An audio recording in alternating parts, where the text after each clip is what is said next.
Imagine estar caminhando tranquilamente às margens do poderoso rio Nilo, sentindo a brisa quente, ouvindo o som das águas, quando de repente, um silêncio absoluto toma conta do ambiente. O motivo? Algo colossal, algo predador, algo que só de sentir o cheiro da sua presença já causa pânico. Esse era o terror que o povo egípcio sentia ao pensar em Sobek, o deus crocodilo, mas não a versão benevolente que protegia os navegadores ou fertilizava as águas. Estamos falando de Sobek em seu aspecto mais monstruoso, mais selvagem, mais sanguinário. Um devorador de homens, com dentes afiados, olhos que espreitavam por entre as águas turvas, e uma fome insaciável, uma fome que não escolhia vítimas, apenas atacava. Sobek, em sua forma monstruosa, era a personificação dos instintos mais primitivos e violentos da natureza. Ele não era um simples animal, era uma entidade divina que unia força bruta com um poder sobrenatural. Sua pele, segundo os mitos, era tão grossa quanto a armadura de um exército inteiro, impenetrável até mesmo por lanças ou flechas. Suas mandíbulas, capazes de partir um homem ao meio em questão de segundos, eram descritas como portais para o submundo, uma boca que ao engolir, não devolvia mais. Muitos acreditavam que cada ataque de crocodilos no Nilo era, na verdade, uma manifestação direta da fúria de Sobek. Um aviso, um lembrete, de que os deuses estavam sempre observando, e que a qualquer momento, poderiam cobrar um preço de sangue. Mas o que tornava Sobek ainda mais assustador, era sua natureza imprevisível. Diferente de outros deuses egípcios que seguiam regras claras de conduta, Sobek podia tanto proteger, quanto destruir.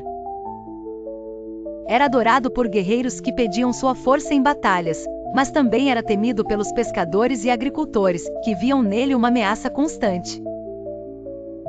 O rio Nilo, que alimentava as terras com suas enchentes, também escondia a sombra de Sobek, à espreita, esperando o momento de atacar. Os antigos egípcios ofereciam oferendas, jogavam pedaços de carne nas margens, ou até realizavam sacrifícios, tudo para acalmar a ira do deus crocodilo.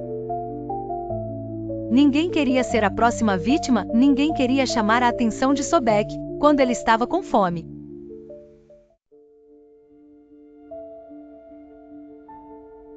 Acompanhada de rosnados abafados, como se uma criatura enorme estivesse à sua espera, apenas te observando, preparando-se para atacar. Esse é o cenário perfeito para falar de Ahá, o monstro feroz do submundo egípcio, um ser que muitos descreviam como meio besta, meio deus, mas inteiramente temido. Ahá não era apenas uma criatura, ele era o próprio conceito de vigilância implacável, o guardião de uma das passagens mais perigosas do mundo dos mortos, aquele que estava lá, apenas com uma missão, impedir que as almas indignas continuassem sua jornada pelo além. A palavra Ahá pode ser traduzida como lutador ou combatente, e esse nome por si só já resume sua essência. Descrito nos textos das pirâmides e em passagens dos livros dos mortos, Ahá era uma criatura que unia força física brutal com uma sede de combate constante.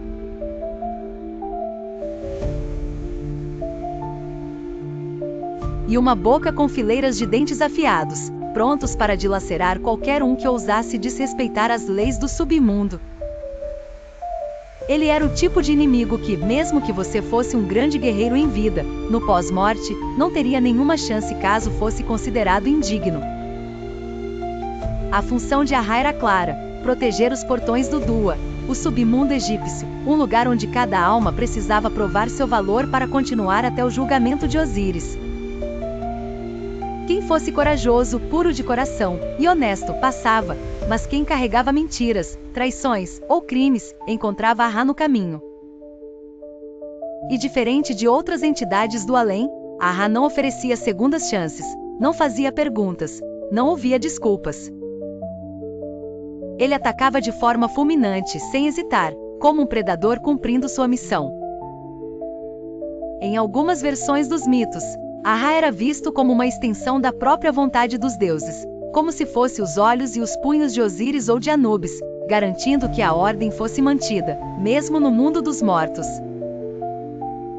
Mas o que tornava Ra ainda mais assustador era o fato de que, apesar de ser um monstro, ele também carregava status divino.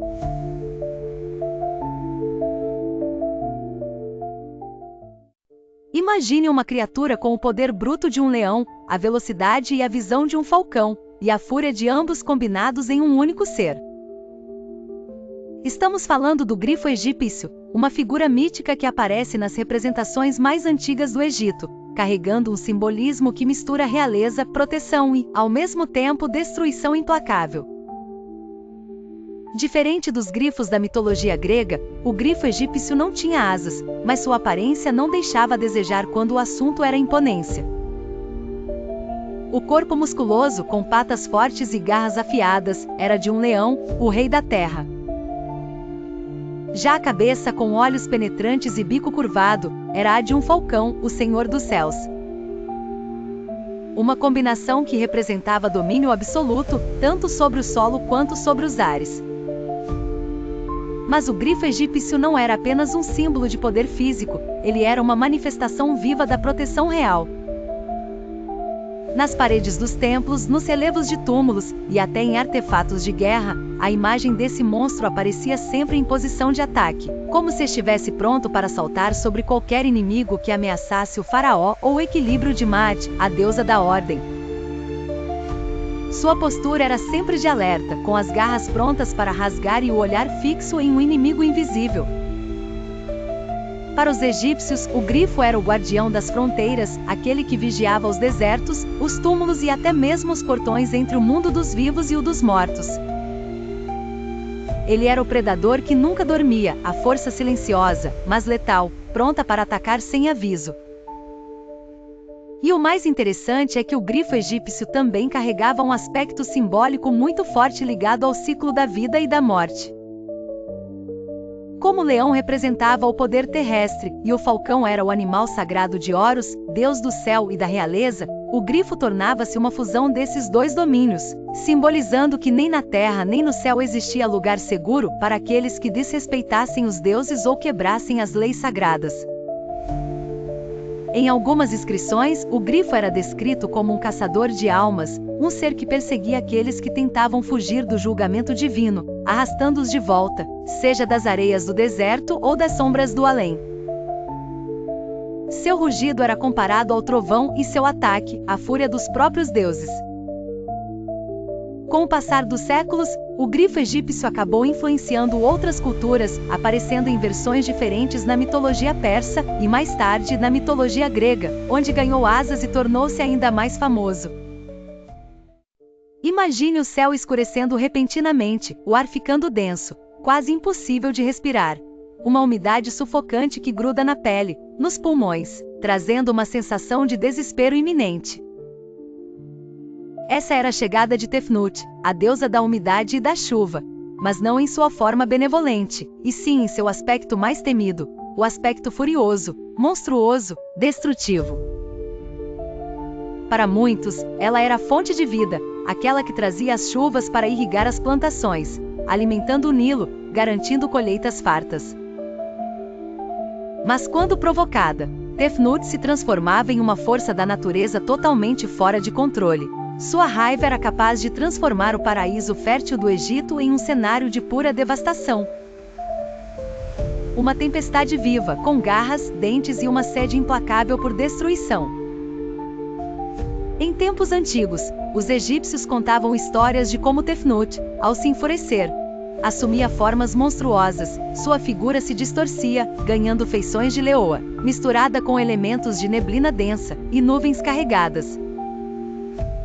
Seu corpo, antes etéreo, tornava-se uma massa de vapor e água em constante mutação, com olhos que brilhavam como relâmpagos, e um rugido que sacudia os pilares dos templos. Quando Tefnut decidia atacar, não havia abrigo seguro.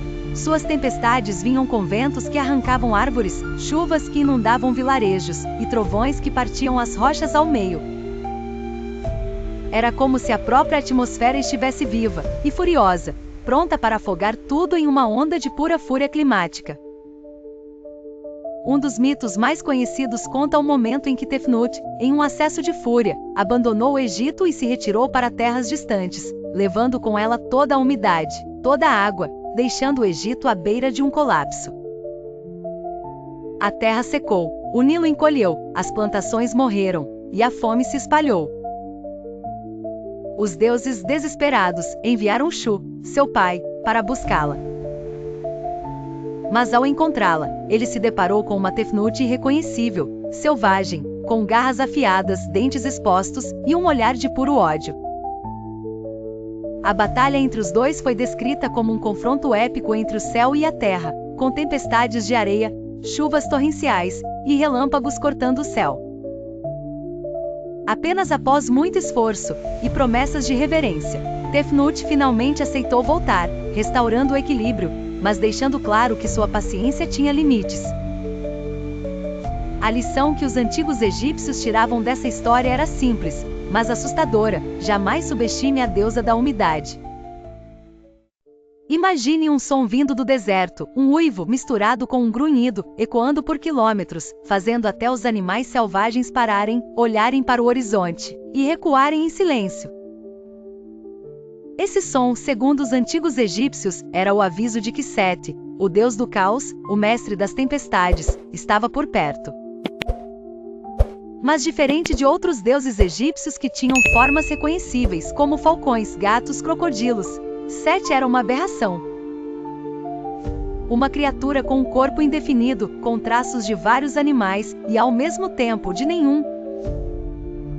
Sua cabeça alongada com um focinho curvado, orelhas pontudas, olhos frios e penetrantes, formava uma imagem que nem os melhores artistas da época conseguiam descrever com precisão. Sete não era um ser para ser compreendido, ele era feito para causar medo. Na iconografia egípcia, Sete é representado com um corpo que lembra um cão, mas com orelhas que mais parecem as de um burro, um focinho que lembra um tamanduá e uma cauda bifurcada, como se seu corpo tivesse sido montado a partir de pedaços de diferentes pesadelos. Essa escolha de representar Sete com um animal indefinível não foi por acaso, ela tinha um propósito claro: mostrar que ele era o desconhecido, o imprevisível, o que foge à lógica e à ordem da criação. Sete era o oposto de Maat, a deusa da ordem, e sua presença era sempre sinal de desastres iminentes. Tempestades de areia, enchentes violentas, ataques de inimigos estrangeiros, doenças, tudo isso era atribuído ao humor destrutivo de Sete. Ele era o inimigo de Horus, o traidor que assassinou seu próprio irmão, Osíris, e o grande responsável por espalhar o caos onde quer que passasse. Mas o que tornava Sete ainda mais aterrador era a sua capacidade de manipular, enganar e se adaptar. Ele não era apenas força bruta, era inteligência maliciosa, astúcia pura. Quando não conseguia destruir diretamente, Sete preferia criar intrigas, colocar irmãos contra irmãos, reis contra seu próprio povo, fazer com que a destruição viesse de dentro, sem que as pessoas percebessem de onde o mal realmente vinha. Era o mestre das sombras, o manipulador invisível. E em seu aspecto monstruoso, Sete não tinha limites físicos. Sua forma podia se expandir, crescer, distorcer, como se o próprio deserto ganhasse vida para sufocar tudo ao redor.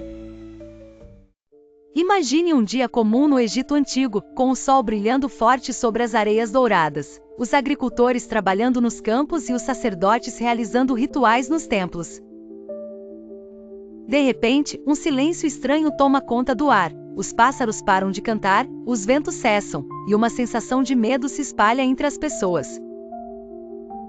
Era sinal de que ela havia despertado. Sekhmet, a deusa da guerra, a leoa divina, em seu aspecto mais destrutivo, estava a caminho. Não se tratava apenas de uma divindade de batalha, ela era a própria encarnação da fúria dos deuses. Com corpo de mulher, forte e imponente, cabeça de leoa, olhos flamejantes e um rugido capaz de fazer exércitos inteiros tremerem antes mesmo de empunhar uma espada. O mito mais conhecido sobre a fúria de Sekhet conta que um dia, o deus Ra ficou tão desapontado com a humanidade, que decidiu punir os homens por sua desobediência e corrupção. Para isso, ele enviou Sekhmet à Terra. Mas o que era para ser uma lição virou um massacre. Sekhmet desceu como uma tempestade de sangue. Cada passo seu era um grito de guerra, cada movimento, uma vida tirada. Ela não fazia distinção. Homens, mulheres, crianças, todos eram alvos se estivessem no caminho da sua missão de purificação. Suas garras, afiadas como lâminas, cortavam como se fossem feitas para rasgar a própria essência da vida. Os campos que antes produziam alimento agora eram tingidos de vermelho. A areia, antes dourada, virou um mar de sangue. O mais aterrorizante é que Sekhmet parecia ficar mais forte a cada vida que tirava. Os próprios deuses, ao perceberem que a destruição estava fora de controle, começaram a temer por todo o equilíbrio do universo. Para conter a fúria de Sekhmet, os deuses recorreram a um truque desesperado. Encheram campos inteiros com cerveja misturada com ocre vermelho, até que o líquido ficasse com a aparência de sangue. A deusa, sedenta e enlouquecida, bebeu até cair em sono profundo. Só assim, a destruição cessou. O mundo foi poupado, mas a lembrança do que Sekhmet era capaz de fazer nunca mais foi esquecida. Imagine uma criatura que parece saída diretamente de um pesadelo, um ser que combina duas das formas de caça mais letais da natureza, a força, a velocidade e a astúcia de um leopardo, com a flexibilidade, o veneno e a letalidade de uma serpente. Essa aberração híbrida é conhecida como Serpopard, um nome moderno dado pelos estudiosos, mas que representa uma das criaturas mais enigmáticas e perigosas da iconografia do Egito Antigo. O Serpopard era representado com o corpo musculoso e ágil de um leopardo, mas com um pescoço anormalmente longo, terminando em uma cabeça de cobra, ou em algumas versões, um corpo que parecia se contorcer como uma serpente. Essa mistura de predadores fazia dele uma máquina de caça implacável, um monstro que não precisava escolher entre atacar com garras, presas ou veneno, ele fazia tudo ao mesmo tempo. Na arte egípcia, o Serpopard aparecia em relevos, selos cilíndricos e inscrições, quase sempre retratado sendo controlado por seres humanos, ou por deuses, como se precisasse de uma força superior para contê-lo. Isso por si só já dizia muito sobre o nível de ameaça que ele representava. Os egípcios viam o Serpopard como uma personificação do caos não domesticado, uma força da natureza que não obedecia regras, não respeitava limites, e cujo único propósito era destruir a ordem estabelecida por Maat. Era o símbolo do que acontecia quando o equilíbrio era quebrado, quando o mundo saía do controle. O pescoço serpentino permitia ataques à distância, enquanto as patas de leopardo davam ao monstro uma velocidade que nenhum humano poderia superar. Fugir? Impossível. Lutar? Um convite ao fracasso. E o mais assustador era o fato de que os Serpopards não eram únicos. Muitos textos e artefatos sugerem que eles agiam em pares, atacando de forma coordenada, como predadores inteligentes que sabiam cercar, distrair e abater suas presas. Imagine ser pego entre dois desses monstros. Enquanto um deles avança com garras e dentes, o outro se enrola ao redor da vítima, sufocando, esmagando, injetando veneno. Para os antigos egípcios, o Serpopard não era apenas uma criatura mitológica, era uma representação física das forças externas, dos inimigos das fronteiras, das ameaças desconhecidas que vinham do deserto ou de terras estrangeiras. Era o monstro que simbolizava tudo aquilo que vinha de fora, desafiando o equilíbrio do Egito, trazendo guerra, destruição e o colapso da ordem. E talvez, o detalhe mais curioso sobre os Serpopards é que eles praticamente desapareceram da mitologia egípcia com o passar dos séculos. Algumas teorias apontam que os próprios sacerdotes decidiram apagar essas criaturas das histórias, como se até falar sobre eles, ou representá-los, fosse perigoso demais. Um símbolo de que certos tipos de caos são melhor deixados no esquecimento. Mas suas imagens continuam lá e cravadas em templos, esculpidas em objetos rituais, como um lembrete silencioso de que forças caóticas e incontroláveis sempre rondaram as margens da civilização. O Serpopard é o aviso visual de que, por mais segura que pareça a ordem, o caos, com corpo de leopardo e alma de serpente, nunca está tão longe quanto imaginamos. Quando pensamos na ave Bennu, logo vem à mente a imagem de um símbolo de renascimento, vida e renovação, uma criatura majestosa que inspirou até a lenda da Fênix. Mas, o que poucos sabem, é que Bennu também tinha um lado obscuro, um aspecto catastrófico, uma face que os antigos egípcios temiam.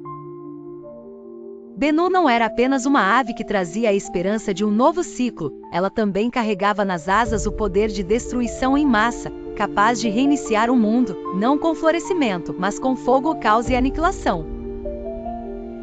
Segundo relatos antigos, cada vez que Bennu decidia renascer, um ciclo de destruição começava. Era como se o universo inteiro fosse varrido, limpo à força, para que algo novo pudesse surgir. Mas antes disso, tudo precisava acabar, em cinzas.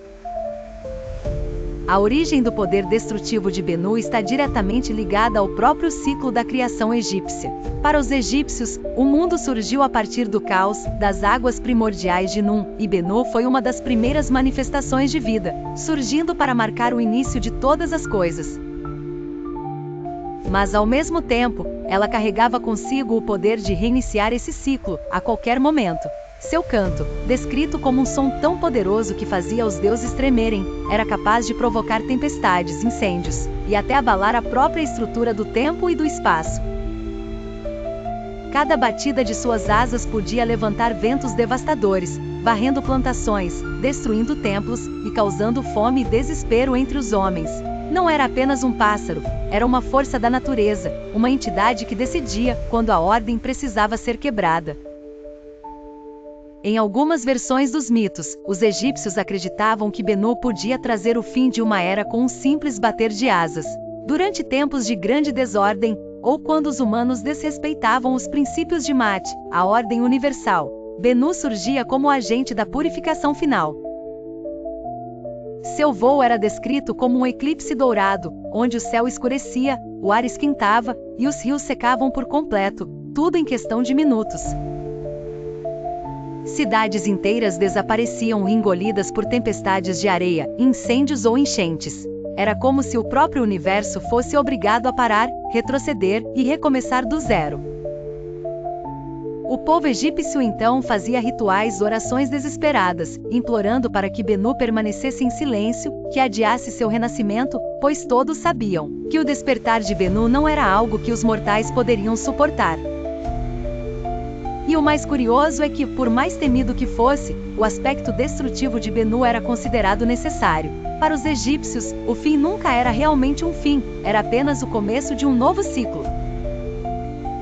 A destruição trazida por Bennu, por mais dolorosa que fosse, tinha um propósito maior: limpar o mundo da corrupção, do desequilíbrio, do caos gerado pelos próprios humanos. Era o último recurso dos deuses, o botão de reiniciar do universo. Assim, Bennu se tornava uma figura paradoxal, símbolo de esperança e de medo ao mesmo tempo, de renascimento e de destruição, de vida e de morte. Uma lembrança de que, por mais que a humanidade tente fugir, o ciclo sempre se repete, e quando Bennu decidir cantar novamente, nada, absolutamente nada, poderá impedir a transformação total que virá em seguida. Imagine viver a vida inteira com medo de um único momento, o momento do julgamento final. Na antiga mitologia egípcia, não bastava simplesmente morrer, o verdadeiro desafio vinha depois. E é aí que entra uma das criaturas mais temidas de todo o submundo egípcio, Amit, a devoradora de almas, o pesadelo dos condenados.